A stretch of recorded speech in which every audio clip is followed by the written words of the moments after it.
Did you feel like you were searching out some of those opportunities to monetize, or were those coming to you just out of nowhere? Like Out we of do. nowhere. Yeah.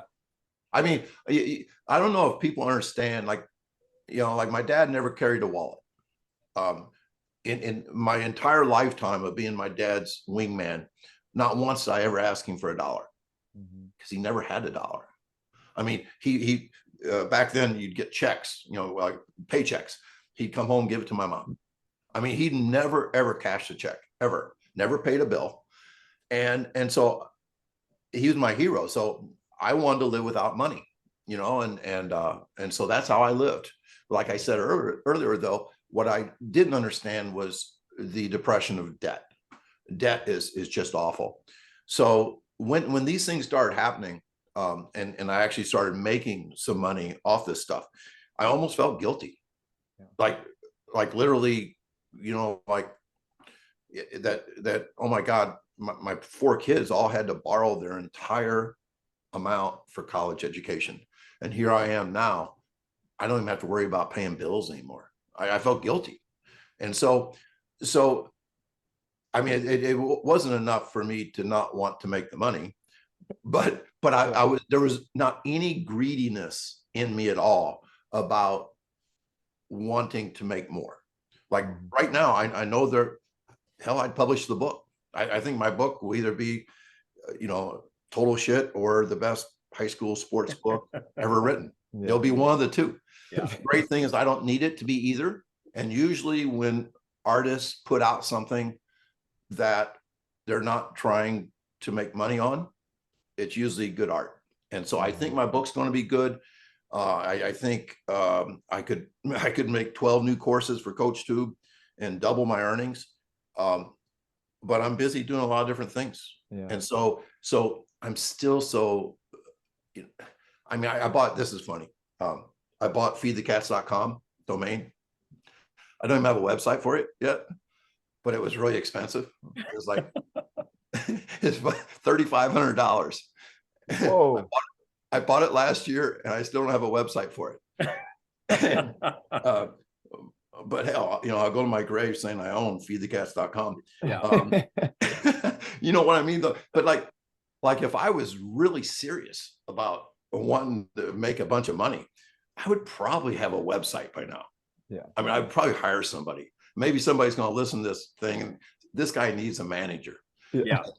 And I know I always say that about Corfist. If he had somebody managing his stuff, Mhm. he wouldn't have to teach. Yeah. I mean, the guy is so busy Mhm. working and learning and stuff 24/7 that he really doesn't have time to monetize it. Yeah. Yeah. And Yeah. I know that you had talked when we touched base at the NatCon about you just started having a few people maybe helping you out with some of the content and an organization. What was the moment where you kind of realized I need that to just kind of keep it kind of going at the very minimum, even without like really trying to monetize it? Because we all know certain coaches have their whole social media team. They follow them around, they film, they edit, they post, they handle emails as far as like potential opportunities until it kind of gets to that person. That's not really your style at this point, it sounds like. So when did it come to the point where you needed to bring somebody along to help out a little bit? Well, I don't think I ever got to that point. Okay. What happened was a couple of things. One was when Les Bellman and I met a year ago, May, we did a thing called The Clinic down in Fort Lauderdale with Tony Villani and me and Les and Joey Gracio, just the four of us. And I was like everybody else. I just love Les. I mean, he could read a children's book or something up on stage, and I'd be like, that guy's great. He's great. He just has that warmth and smile about him, and then and of course, when you train 8 of the top 19 draft picks, 8 of the top 19 draft picks in the 2022 draft, you're doing something right as well. Mhm. So anyway, I went up to him. I said, if you're ever looking for somebody, to be your assistant, I would do that. And he goes, we'll talk. And so I got called the next week, and there was an offer about a partnership that I declined. And then I went ahead and a year later, it was a much more stripped down, much more like something that I was more comfortable with, and I accepted. And I'm very, very glad to be associated with Les, because I just love the guy. And so, but he has like we're talking, he has like 6 or 7 employees. Mm-hmm. I mean, Spelman Performance is a big deal. Yeah. I mean, it's huge. And you know, they're like, how many employees do you have? I was like, I don't even have myself as an employee half the time. I mean, like, I'm a fly by night, you know. They guessed my annual income, and I was embarrassed that they guessed so damn high. So obviously I'm leaving some stuff on the table. Mhm. So what happened with the only guy I pay, and I don't pay him much, is my non-coaching son. I have 4 kids. 2 of my sons are coaches, really good ones. But my middle son, Troy, was a corporate advertising guy and hated it. I mean, he hated the Zoom calls. He hated the boss, the office, hated everything. And so he got out because he and his 2 brothers started a thing called the Cichlid Bros, which is one of the biggest fish channels on YouTube today. So big, like Billy Donovan, the Bulls coach, reached out, and they're now good friends with Billy Donovan because his tank was put in by the Cichlid Bros. They're being flown to Europe in the fall. They're flown to anyway. So they're like digital content things. So what my son Troy, when he retired at the age of 32 from his corporate job, said, you know, for X number of dollars, I will run your YouTube, your TikTok, and your Insta. And the amount that he said he would do that for, I offered 1/3 as much. and he said, fair. But I gave him, he gets all the monetization that comes from so he's going to end up fine, because my YouTube stuff's making really good money now. So that's just another thing that just happened to me where, you know, I got lucky, you know, like somebody who was good said, I'll manage your stuff. Mm-hmm. I mean, like, get this. You guys know Adam Archuleta? Mm-hmm. Okay. I mean, he's like one of the most famous rags to riches athlete stories of all times. Yeah. He worked with Jay Schrader. He was a walk-on at Arizona State, and ended up being the 20th pick in the NFL draft. Yeah. Because of my Instagram, Adam Archuleta, who has a 15-year-old son, and is going through some barbaric football stuff in Arizona right now, reached out to me and said he wanted to talk. Adam Archuleta and I talked for 90 minutes. I'm like, I can't believe this is happening. He was like a hero of mine when I was a Rams fan. And he was a hero of mine with the ESPN stories that showed him, you know, like doing the jumps off of boxes and sticking the landings, and, you know, all this stuff that like Adam, you realize that the stuff you were doing were the seeds to all my X Factor stuff. Mm-hmm. And he's like, here, I thought I was. So anyway, we were sharing this stuff between us. But the fact is, I would have never met with Adam Archuleta if it had not been for Instagram, that I don't even know my password for. I have literally never spent 1 second on Insta, TikTok.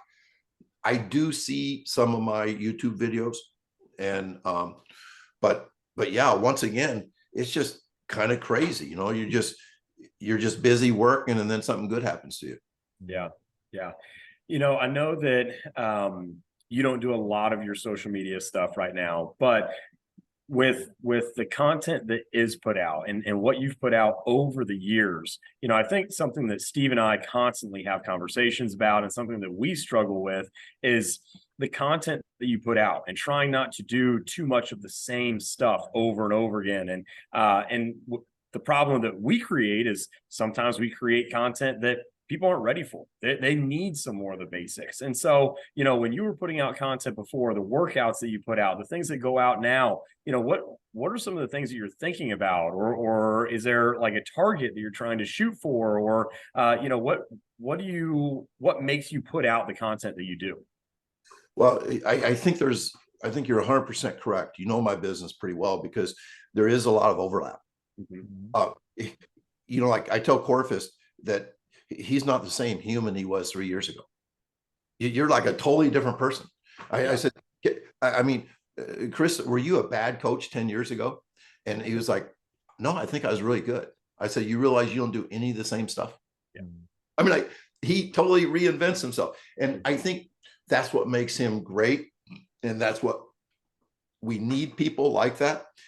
But I do think that among, like when people say, name 20 speed people in the world, like maybe I'm named in those people, but I'm not like them, because it seems like they're always almost in like a pissing contest to become more complex. Yes.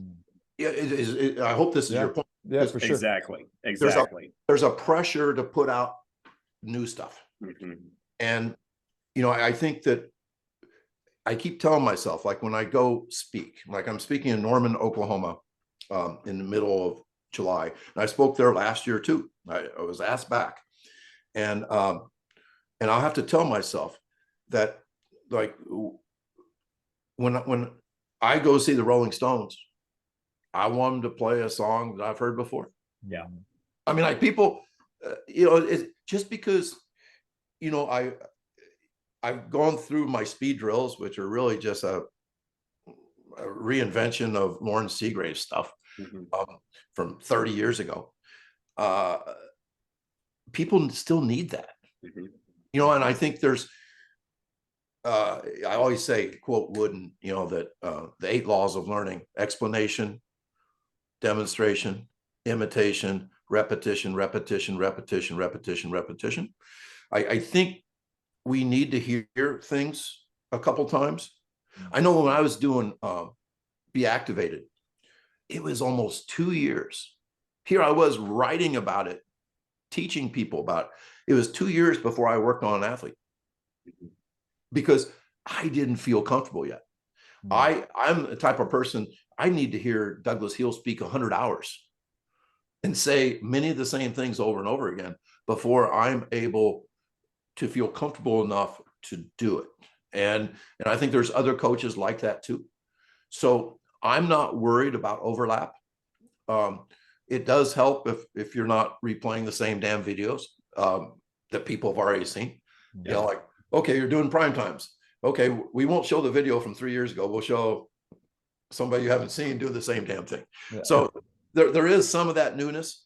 And I do create, at the last TFC, I created something that was pretty adventuresome for me called Lessons Learned, where I just tried to go through it. It was meant to be an hour of storytelling, similar to what we're doing here. Yeah. But, I remember back in 1995 when I had a 7'2" high jumper, and then he went to college and he never jumped 7 foot ever again.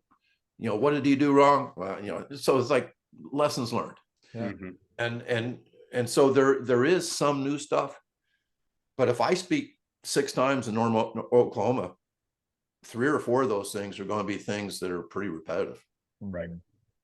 Yeah. And people still come. For sure. Yeah. Well, you always have new coaches coming into the field. As you said, we're trying to retain the information, but also we're trying to figure out how it fits with the rest of our system, how it fits within our progressions, how it fits within, the development of our athletes. And at the same time, as you were alluding to, the athletes of today are just like the athletes of 5 years ago. They still need the same developmental characteristics that we are going to be training no matter when it is. And so, absolutely, I don't think it changes a whole heck of a lot. One thing that I've always appreciated about you is how open you are about everything, how open you are about, what your practices look like, about your workouts, where you're going with it, what you expect to see from it. And even here today, your openness with, how this all came together. And so, one thing that I don't think a lot of coaches want to talk about, especially when they start to find some success, is the monetization of things. And so, as we've talked about, there are coaches that they're trying to do this. They're trying to find a way to make this a living of theirs. If you were to do this all over again, and you were to build this and to do it intentionally, is there a certain area or a couple of areas that you would really focus your energy and your effort in order to create something? It's a great question. And one of the crazy things, like when I started coaching in 1981, think about how different of a world that was. I mean, to talk to another coach, we had to call on a landline and pay and pay long distance stuff. You talked for an hour, it cost you $11. Yeah. That's like, that's like half a day of work for a teacher, So I mean, my teacher's salary my first year in 1981 was 11,800. So, long distance fees were awful. And to get published, like when I wrote my first article called My Track and Field Life, how would I have published it in the 80s or 90s? Because I mean, only like college coaches, got their stuff published in a magazine. Mm-hmm. And so if I was advising somebody today, let's say my son Quinn, who's a young head track coach, a football coach, age 30, I would talk about things that, like that have just happened by chance with me, multiple streams. Create stuff. Even if you create stuff and nobody buys it, I've seen some bitching on Twitter, like, hey, my stuff is twice as good as a bunch of this stuff that sells. Nobody buys my stuff.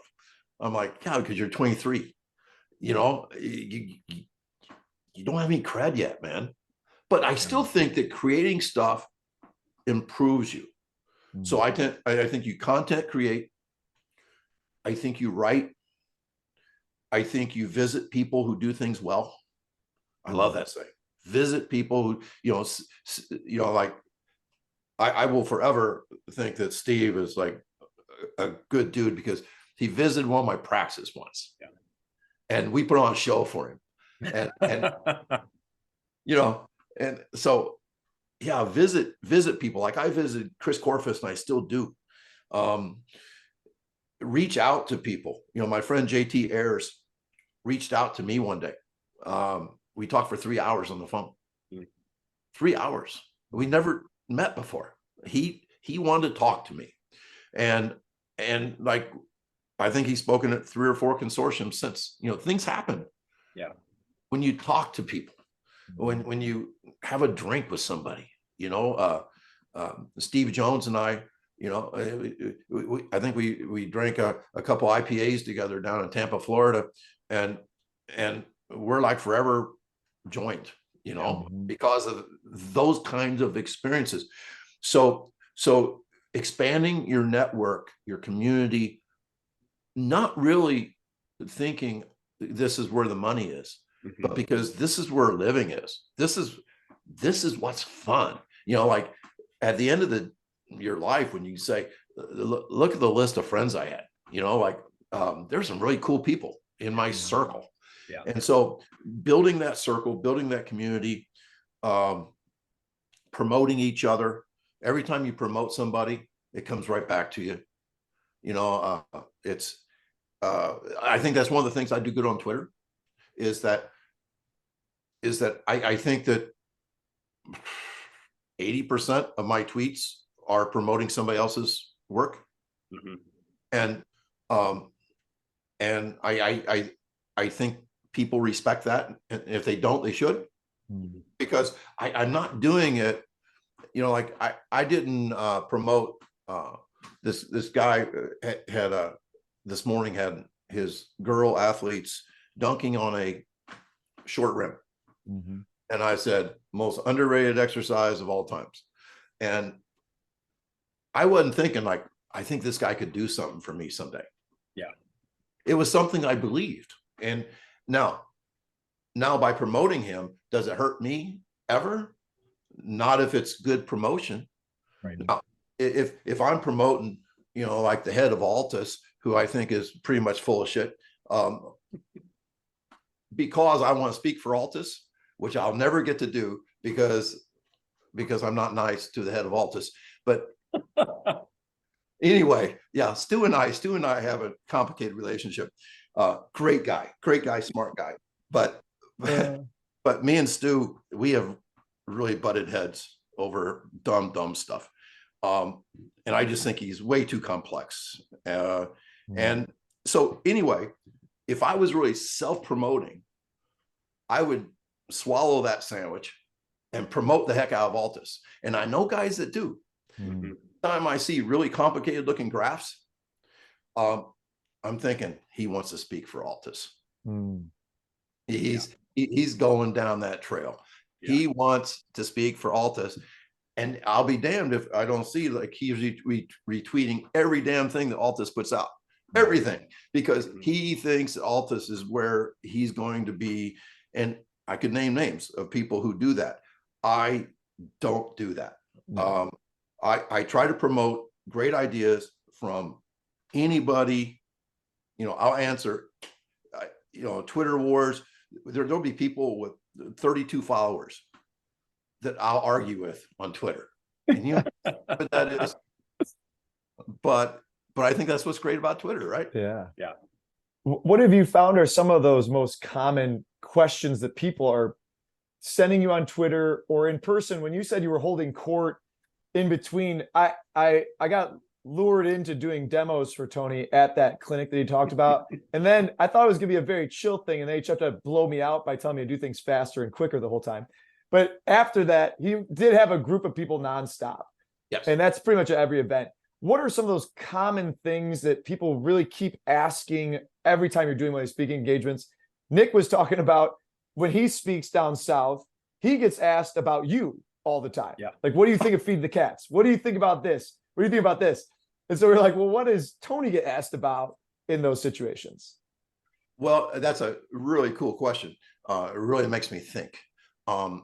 The number one question that just comes up daily for me, sometimes 5 times in one day. I mean, like crazy. But what do you do when you have a coach on your staff that wants to kill cats? You know, like the old school guy. And, you know, as coaches, we were all grinders, all of us. Hardly, like 99% of us did not come from being the fastest guy in the state, the guy who could jump the highest, the guy who led the state in scoring. We were the try hard guys.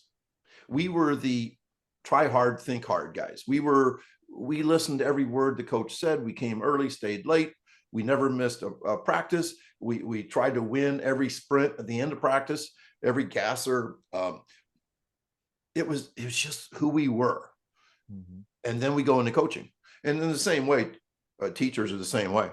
Teachers were the apple polishers, never late on an assignment, probably get the assignment done early. And so teachers and coaches both have a really hard time teaching and coaching kids that were not like them. It's a real problem.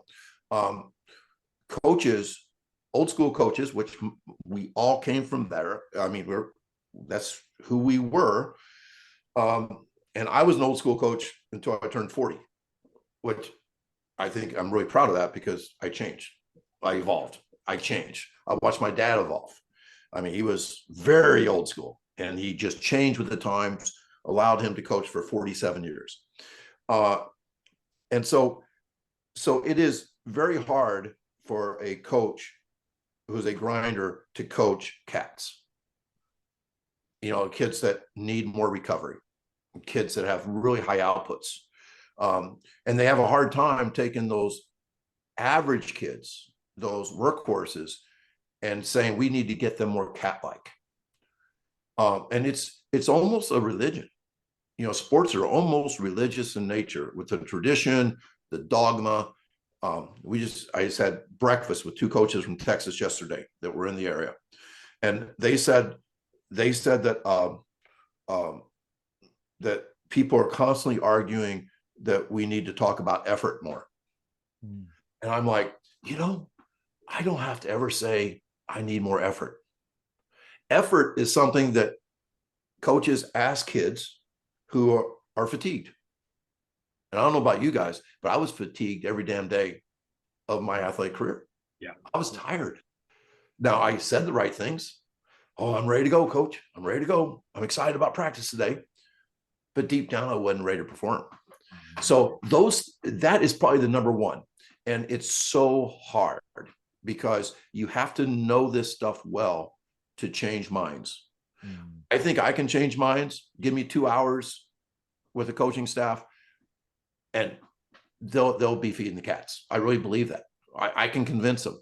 But it's hard for somebody who just attended one of my shows to go back and say, guys, I think we need to start feeding the cats.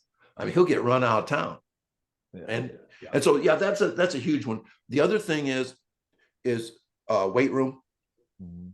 I get hit so hard because I say things like chase, infinite speed, not infinite strength. I say things like the 10 strongest guys in my school have no chance to run on my 4x1. Oh, it just makes the meatheads. They just want they want to come and assassinate me, and that's probably going to happen someday. but I have to be hyperbolic, and I am hyperbolic. I do say things, like the strongest guy is seldom the fastest guy. I don't. Maybe that's not hyperbolic because I think it's true. But when you live in a weight room, it's kind of like you only own a hammer, type of thing. Yeah. You want the weight room to be the answer to all things. And I think it's just a part of it. And I think the weight room is enhanced if you sprint and prioritize it. Yeah. It doesn't detract. Like somebody's gone through a high level CNS workout, a speed workout, is a better lifter. And so it's really just changing minds like that. So yeah, weight room stuff is really, really big.